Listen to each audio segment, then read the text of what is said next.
The next time you enter a movie theater, pay attention to the order in which everything happens.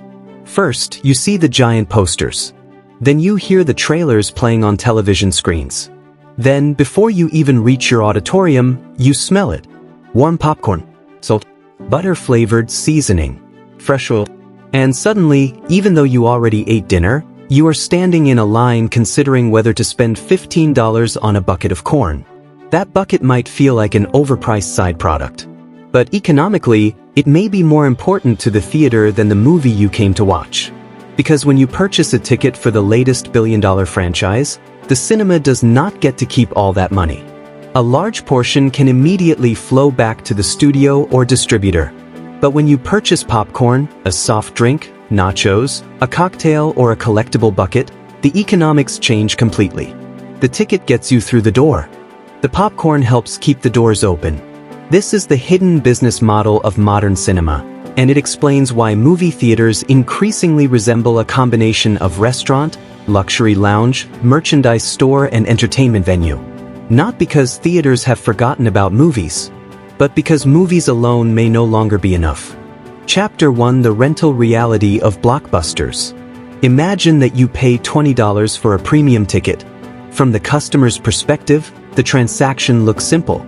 You pay the theater. The theater shows you the movie. But behind that transaction is a complicated licensing arrangement. The cinema does not own the blockbuster. It is renting the right to exhibit it. Studios and distributors negotiate a percentage of the box office revenue, commonly known as film rental or film exhibition cost. The exact split depends on the movie, the studio, the market, the cinema chain, the week of release, and the negotiating power of each company. Across an entire year, a major chain may retain roughly half of its admissions revenue before its other operating expenses. AMC, for example, reported film exhibition costs equal to 48.4% of admissions revenue in 2024. But highly anticipated blockbusters can carry much more demanding terms during their crucial opening period, with studio shares sometimes reaching approximately 60 to 70%, and historically, exceptional deals have gone even higher. Why would a theater accept such aggressive terms? Because saying no to the biggest movie of the year may be even more dangerous. A major franchise brings crowds. Crowds generate concession sales. Crowds create loyalty memberships. Crowds fill premium auditoriums. And crowds stop customers from visiting a competing cinema across town. A theater may therefore accept a thin ticket margin because the blockbuster acts like a giant customer acquisition campaign. The studio spends millions promoting the movie. Trailers appear online. Actors travel across the world. Billboards cover major cities. Social media fills with theories, reactions, and spoilers. Then, on opening weekend, the local cinema becomes the physical final stage of that global campaign. It provides the building, the staff, the cleaning, the electricity, the air conditioning, the projection system, the sound system, the seats, the security, the parking infrastructure, and the customer service. The cinema is not literally working for free. It earns part of every ticket and benefits from the traffic. But during an aggressively priced blockbuster opening, it can function less like the owner of the product and more like the expensive physical launch infrastructure for somebody else's franchise. And the pressure does not end when the opening credits begin. A theater's expenses continue whether the auditorium is full, half full, or almost empty. Rent must still be paid. Employees must still be scheduled. Projectors must still be maintained. Auditoriums must still be cleaned. HVAC systems must still cool large spaces. Insurance, property costs, software, payment processing, and repairs do not disappear simply because a Tuesday afternoon screening sold 12 tickets. This is the central weakness of the cinema business. Its costs are heavily fixed, but its attendance is unpredictable. A theater cannot shrink the building every time a movie underperforms.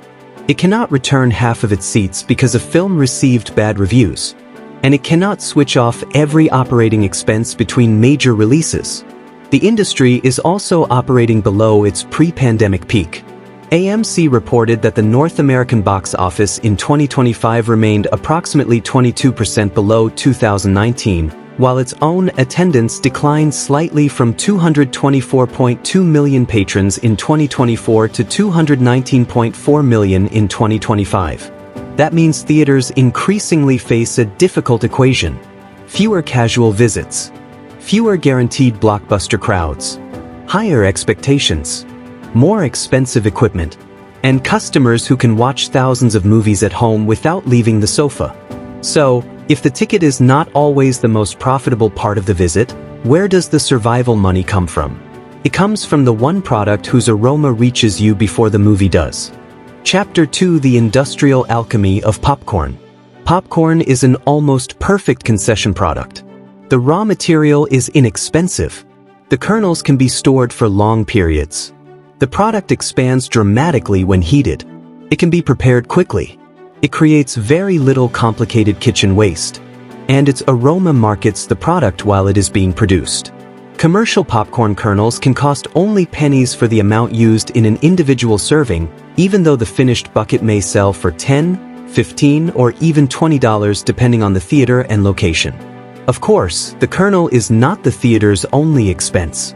There is oil, seasoning, packaging, equipment, labor, cleaning, unsold product, card processing fees, and the cost of operating a concession counter inside an expensive commercial property.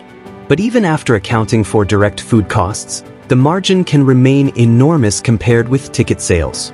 During the first half of 2025, AMC reported that food and beverage costs in its U.S. markets represented only 18.1% of food and beverage revenue. In other words, before labor, rent, and other shared operating costs, more than 80 cents of each food and beverage dollar remained after the direct product cost. Consider a simplified illustration. Suppose a large popcorn sells for $15. Using an 18.1% chain-wide food cost ratio as a rough proxy, its direct product cost would be about $2.72. That leaves approximately $12.28 before labor and general overhead. Now compare that with a $24 premium ticket during the opening week of a Blockbuster. If the studio receives 65%, the cinema retains $8.40 before its operating expenses. If the studio receives 70%, the cinema retains only $7.20. Under that simplified scenario, one $15 concession purchase could generate approximately the same gross contribution as the theater's retained share from 1.5 to almost 2 premium tickets. That does not mean every bucket is more profitable than every ticket. Food costs vary. Ticket splits vary. Premium format fees vary. And theaters have many shared expenses. But the example reveals why employees ask whether you would like to make that popcorn a large. The upgrade is not a tiny detail. It is a major economic event. This markup also helps explain why cinemas can offer discounted ticket days while keeping concession prices relatively high. A low-price ticket can attract a customer who might otherwise stay home. Once that customer enters the building, the theater has another opportunity to earn revenue through popcorn, beverages, candy, meals, merchandise, and premium experiences. The ticket can operate like the entrance product. The concession stand is where the theater controls more of the economics. And that control is needed because maintaining a modern cinema is becoming more expensive. Customers increasingly expect laser projection, enormous screens, immersive sound, luxury recliners, cleaner auditoriums, mobile ordering, and premium format experiences. North American cinema owners reported reinvesting more than $1.5 billion into theaters over a 12-month period ending in 2025, including projector, sound, screen, seating, and food service improvements. Every time a customer buys popcorn, the money does not simply pay for corn.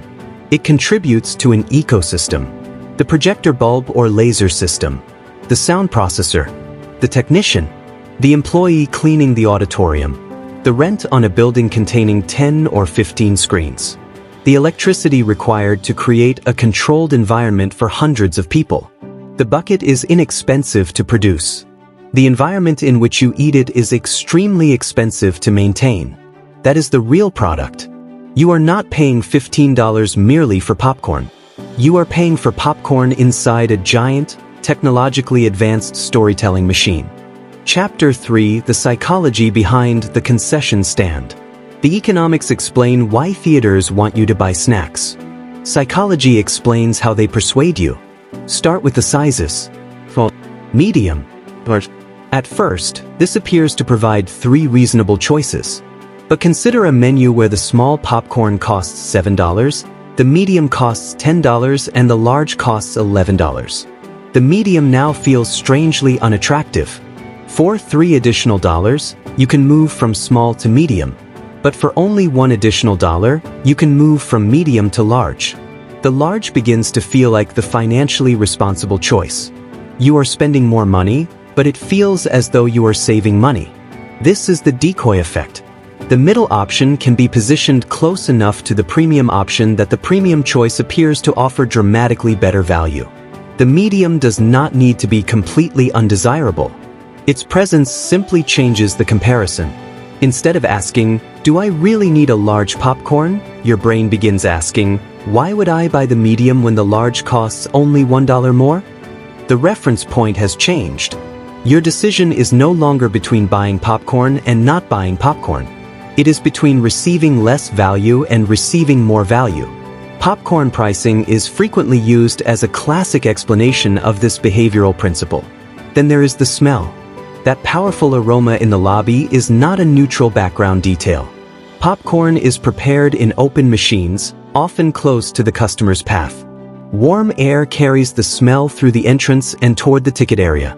The precise recipe varies between chains, but commercial theater popcorn commonly combines popping oil with salt and butter-style flavoring.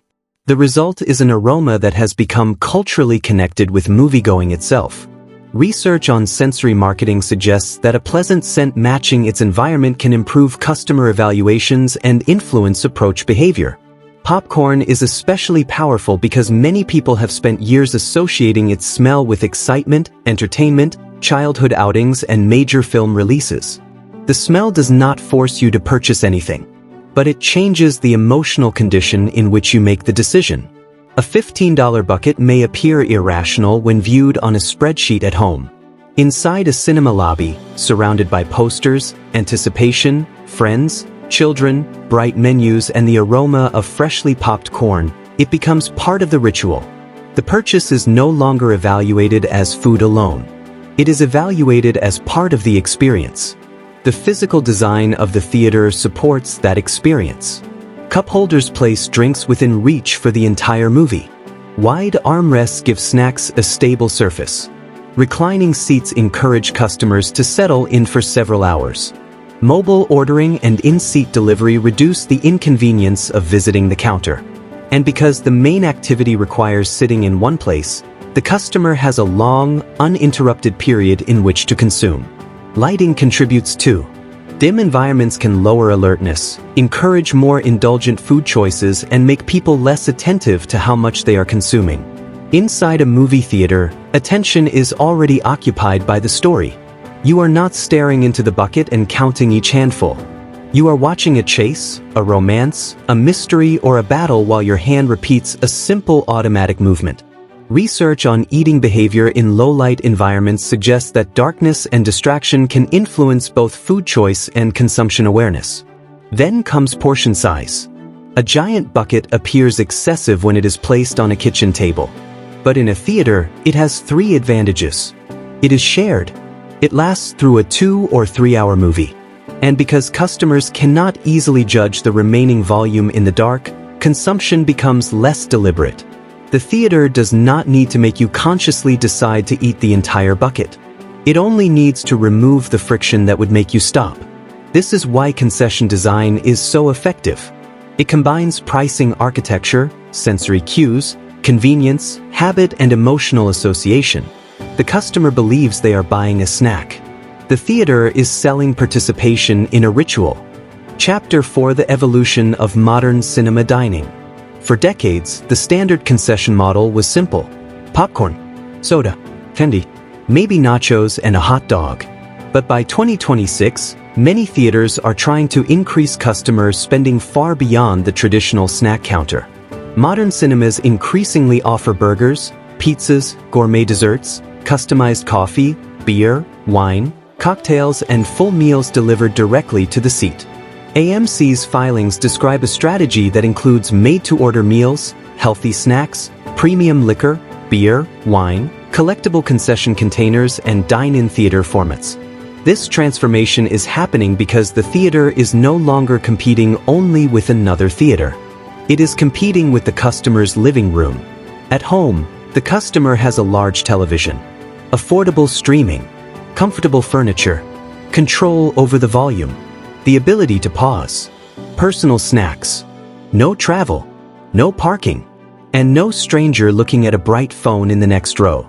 A cinema cannot defeat home entertainment by offering the same experience on a slightly larger screen. It must offer something the home cannot easily reproduce. That is why the modern strategy is increasingly based on premiumization, better seats, bigger screens, immersive sound, private pods, in-seat service, themed meals, alcohol, special events, and an environment that feels more like an occasion than a routine screening.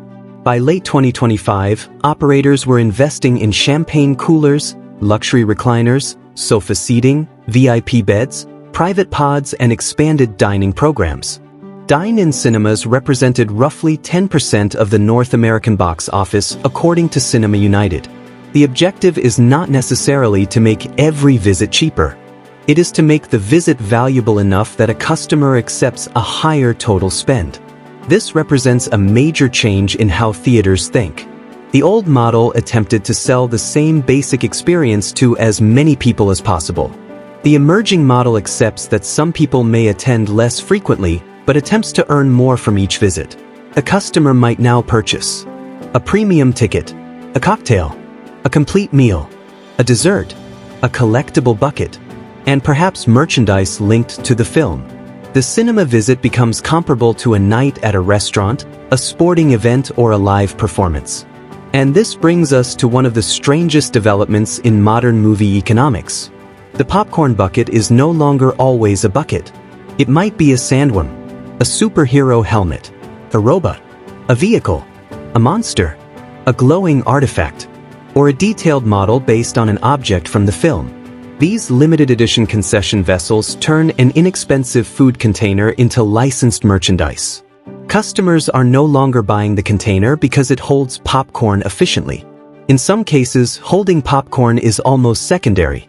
They are buying scarcity, identity, fandom, display value, and the opportunity to own something linked to opening weekend. The object transforms a concession purchase into a collectible purchase. Prices for these vessels have ranged from approximately $20 to $65, with popular designs selling out or appearing on resale markets at much higher prices.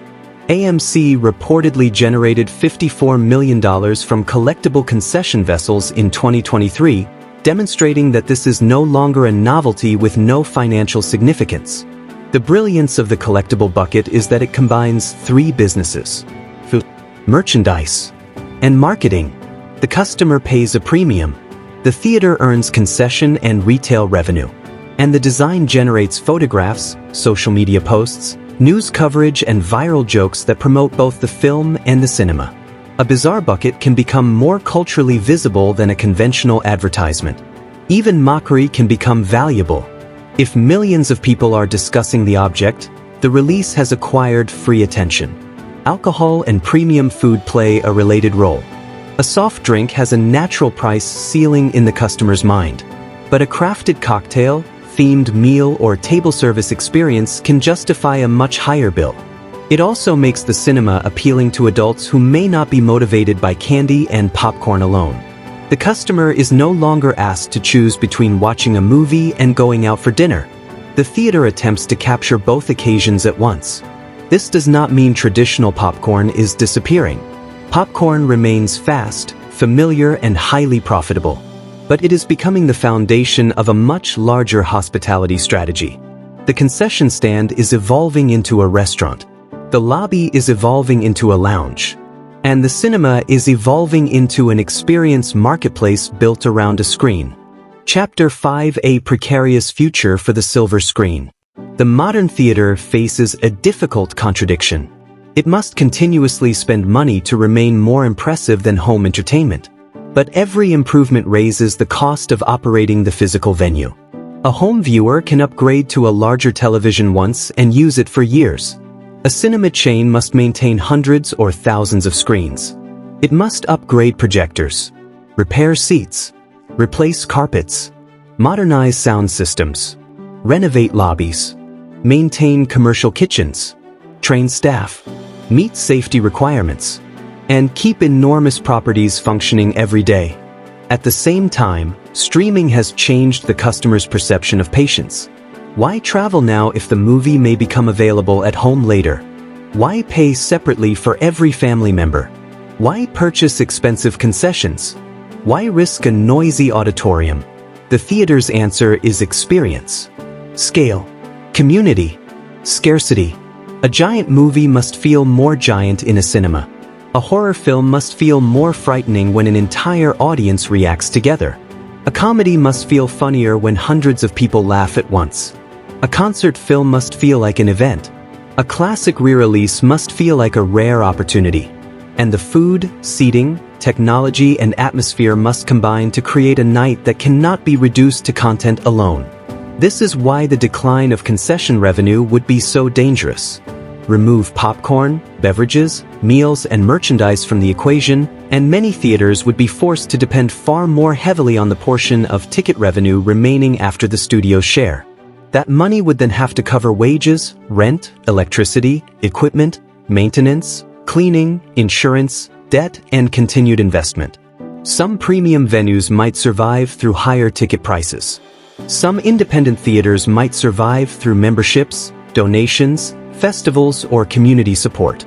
But for many conventional cinemas, eliminating high-margin concession revenue would make the existing business model extremely difficult to sustain. The so-called popcorn subsidy is therefore not merely a joke about overpriced snacks.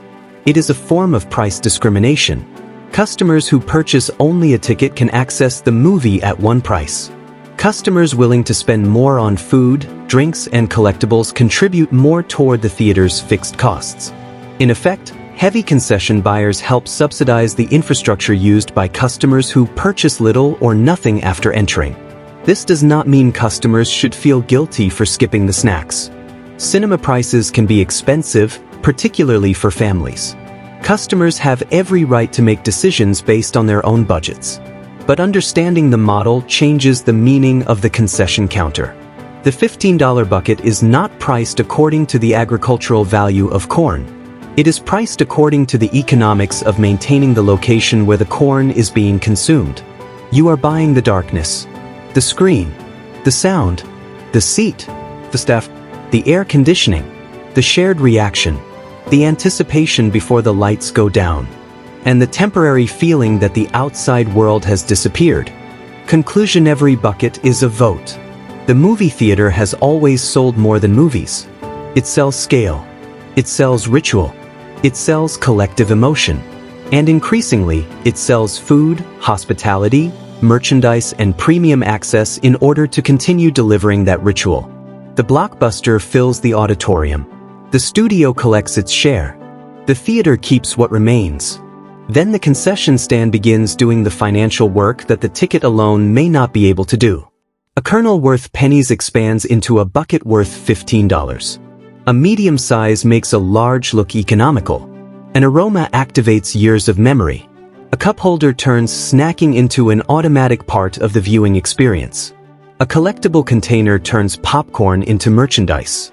A cocktail turns a screening into a night out. And together, these purchases help support an extraordinarily expensive physical system built for one purpose: making stories feel larger than life. So, the next time you stand at a movie theater counter and wonder why the popcorn costs almost as much as the ticket, remember this. The movie may be the reason you arrived, but the popcorn is part of the reason the theater is still there. Every ticket is a vote for the film.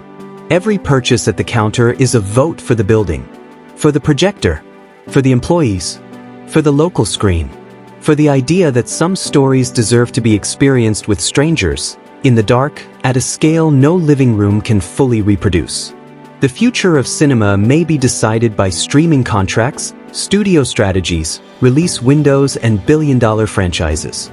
But at the local level, its survival may depend on something much smaller. A few ounces of corn, a little oil, a lot of salt, and one very expensive bucket.